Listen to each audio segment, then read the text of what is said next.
नमस्कार। देश काल में आपका स्वागत है। मैं हूं मुकेश कुमार। दोस्तों, भारतीय जनता पार्टी ने नेता प्रतिपक्ष और कांग्रेस पार्टी के वरिष्ठ नेता राहुल गांधी से कहा है कि वो माफ़ी मांगे। माफ़ी वो पिछले 48 घंटे से मांगने की बात कर रही थी। राहुल गांधी जिस तरह से रैलियों में, सभाओं में, यात्रा में टारगेट कर रहे हैं प्रधानमंत्री नरेंद्र मोदी को और सीधे सीधे उन्हें वोट चोर, सत्ता चोर बता रहे हैं, इससे बीजेपी बौखलाई हुई थी। लेकिन इन वजहों से तो वो माफ़ी मांग ही रही थी। एक नई वजह भी उसको मिल गई और ये वजह ये थी कि उसी यात्रा के दौरान एक मंच से किसी अनजाने व्यक्ति ने प्रधानमंत्री मोदी को, उनकी माँ की, दिवंगत माँ को एक गाली दी। बहुत भद्दी गाली दी। शर्मनाक है, ये निंदनीय है। देश के प्रधानमंत्री, बल्कि कोई भी हो, प्रधानमंत्री ही क्यों, किसी के बारे में भी इस तरह की गाली गलौच नहीं होनी चाहिए। तो वो गाली दी गई और उसके बाद फिर बीजेपी और उसके पूरी पार्टी, ऊपर से नीचे तक तमाम नेता राहुल गांधी पर पिल पड़े। हालांकि उस समय न तो मंच पर राहुल गांधी थे, न तेजस्वी यादव थे। वो एक छोटा मंच था जो रास्ते में बना हुआ था। राहुल गांधी अपनी यात्रा के दौरान वहाँ से गुजरे थे और उन्हीं के साथ फिर वहाँ जो भीड़ इकट्ठी हुई थी वो उनके साथ हो गई थी। तो ये मंच से किसी ने, एक छोटे से मंच से किसी ने ये गाली दी थी और उसके लिए जो उनके वहाँ जिसने ये मंच बनवाया था, जिनका नाम है मोहम्मद नौशाद, जो कि इंडियन यूथ कांग्रेस के नेशनल सेक्रेटरी भी हैं, उन्होंने साफ तौर पर इस गाली के लिए माफ़ी मांगी अपनी पार्टी की तरफ से। उस स्थानीय आयोजन के कर्ता धर्ता होने के नाते उन्होंने कहा कि हम 20 सालों से पार्टी के लिए काम कर रहे हैं और इतने घटिया और अपमानजनक व्यवहार हम कभी नहीं करेंगे। वो हमारे देश के प्रधानमंत्री हैं, पूरे देश के प्रधानमंत्री हैं और मैंने इसके बारे में पता करवाया है। जैसे ही राहुल गांधी आए, हम सब उनके साथ मुजफ्फरपुर की रैली के लिए निकल पड़े। जो भी इसके लिए जिम्मेदार है उसकी हम घनघोर निंदा करते हैं और उसके लिए हम माफ़ी भी मांगते हैं।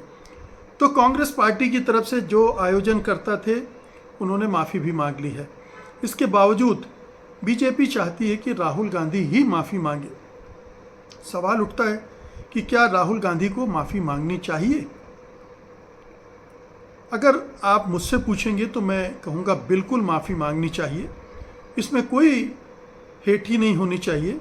इसमें आपको कतई शर्म महसूस नहीं करना चाहिए कि आपकी यात्रा के दौरान किसी एक मंच से, जहां आप नहीं थे, कोई बात नहीं, पार्टी का कोई बड़ा नेता नहीं था, कोई बात नहीं, लेकिन एक भद्दी गाली दी गई और वो आपको स्वीकार नहीं होनी चाहिए। आपको, आपकी पार्टी को, जिसकी लंबी विरासत है, जिस विरासत से गांधी, नेहरू, पटेल, मौलाना आज़ाद, सुभाष चंद्र बोस जैसे नेता जुड़े रहे थे, उस पार्टी के आयोजन में कहीं अगर इस तरह की चूक होती है या इस तरह से कोई कर बैठता है, भले ही हो सकता है कि वो किसी साजिश के तहत भी करवाया गया हो, रैली को बदनाम करने के लिए, मुमकिन है। इस तरह के हथकंडे बहुत सारे राजनीतिक दल आजमाते हैं और भारतीय जनता पार्टी इसके लिए कुख्यात भी रही है।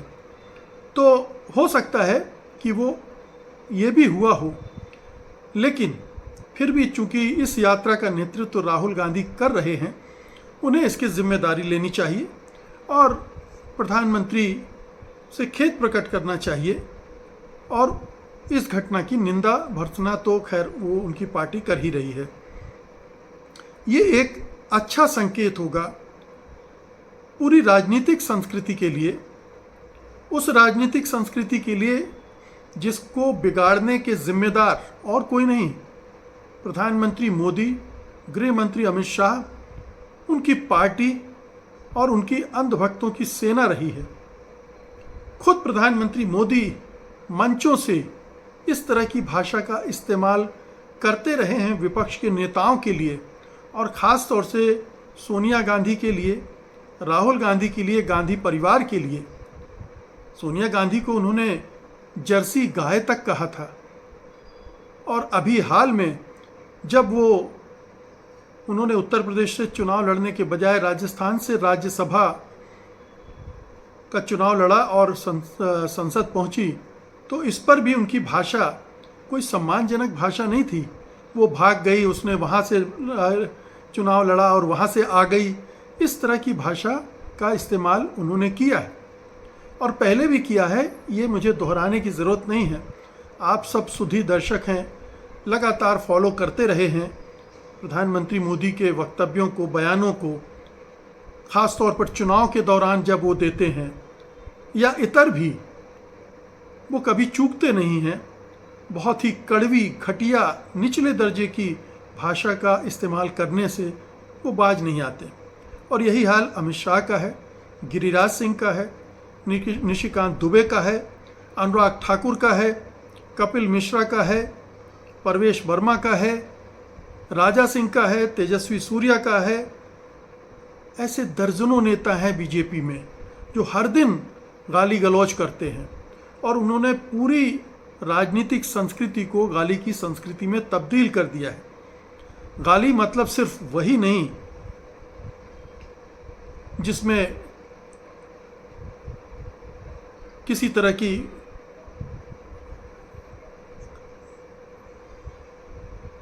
हिंसा छुपी हो या जिसमें माँ बहनों के प्रति कुछ गलत शब्द इस्तेमाल किए गए हों।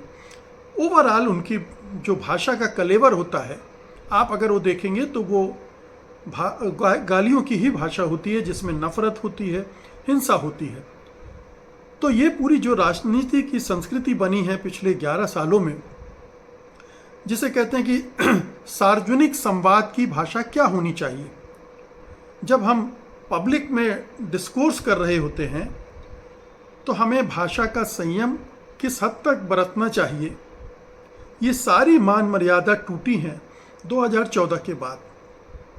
2014 के पहले चाहे पक्ष के नेता हों चाहे विपक्ष के, कभी कभार अपवाद हो सकते हैं, कुछ टीका टिप्पणियां कहीं देखने को मिल सकती हैं, लेकिन ये राजनीतिक संवाद का एक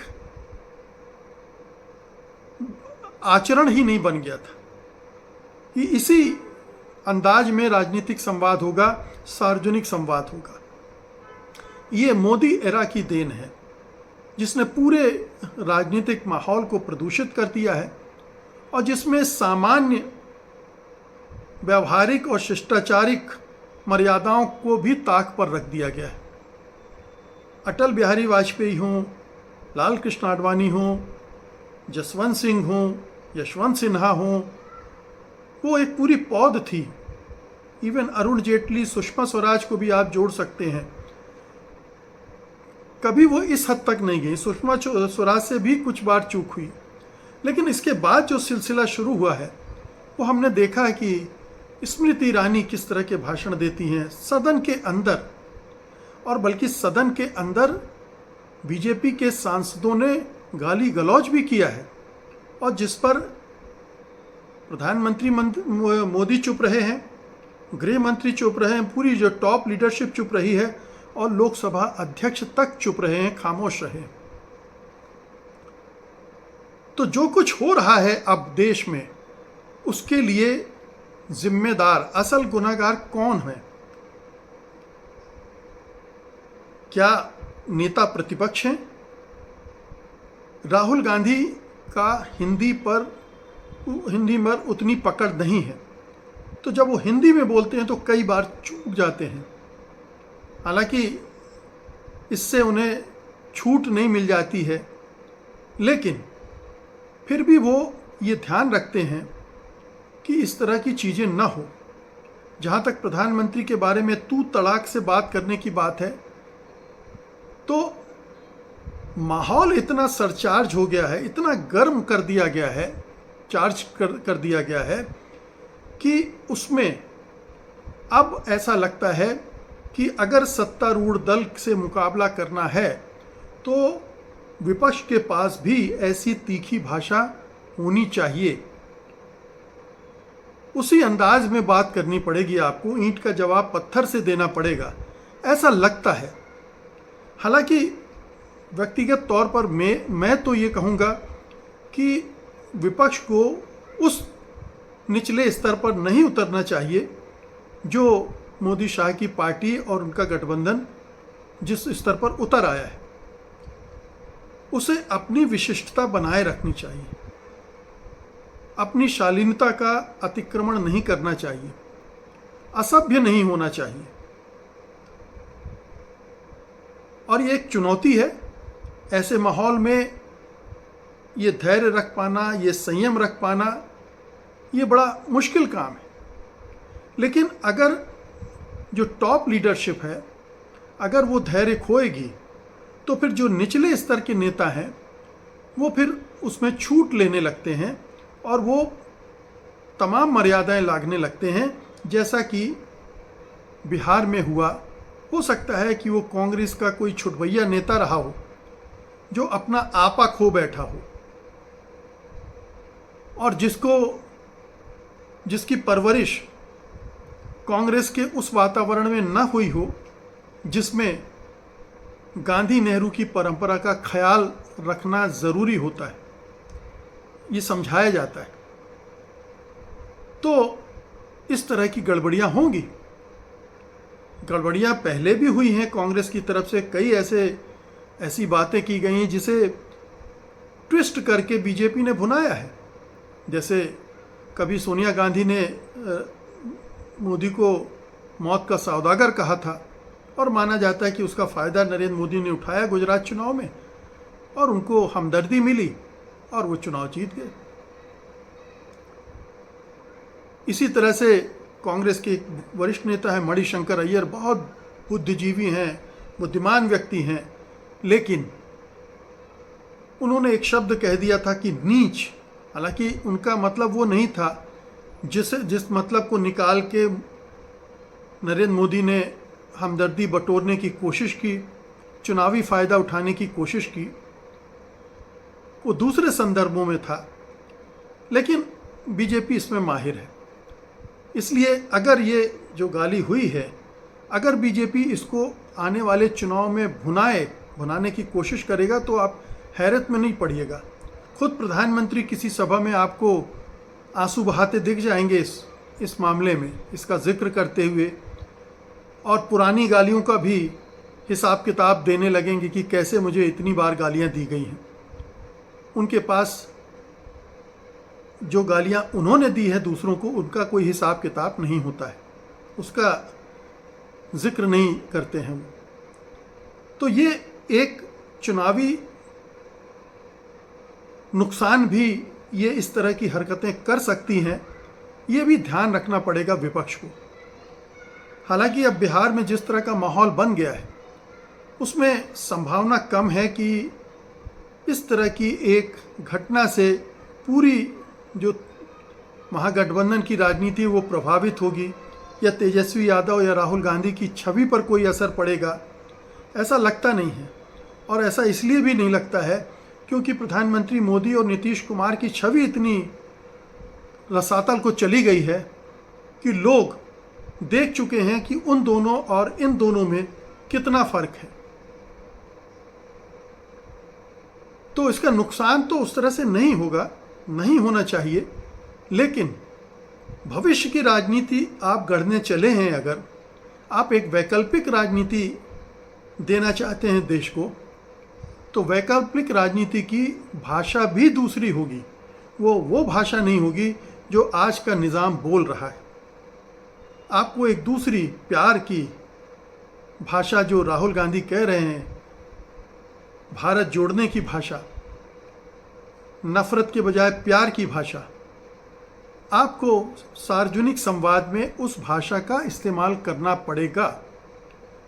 अन्यथा होगा ये कि जिस भाषा का आप जवाब दे रहे हैं अब उसी भाषा में उसकी प्रतिक्रिया में अब और तीखी भाषा होगी और वो ज़्यादा से ज़्यादा हिंसक और नफरत से भरी होगी। तो प्रतिशोध में बात बिगड़ती है। ये प्रतिशोध की राजनीति गांधी की राजनीति नहीं हो सकती। उससे निकलकर बाहर आना पड़ेगा राहुल गांधी और उनके तमाम सहयोगियों को, उनके अनुयायियों को। अन्यथा ये जो पूरा परिवर्तन का एक बीड़ा उठाया हुआ राहुल गांधी ने, वो सारा धरा का धरा रह जाएगा और अंततः भारत फिर वहीं जाकर खड़ा हो जाएगा। इसलिए भाषा का संयम, विचारों का संयम, तेवर में कोई कमी नहीं आनी चाहिए। आक्रामकता में कमी लाने की ज़रूरत नहीं, लड़ाकूपन, जुझारूपन कम करने की ज़रूरत नहीं, लेकिन भाषाओं की मर्यादा के भीतर रहकर ये सब किया जाना चाहिए। बहुत बहुत शुक्रिया आपका। धन्यवाद। नमस्कार।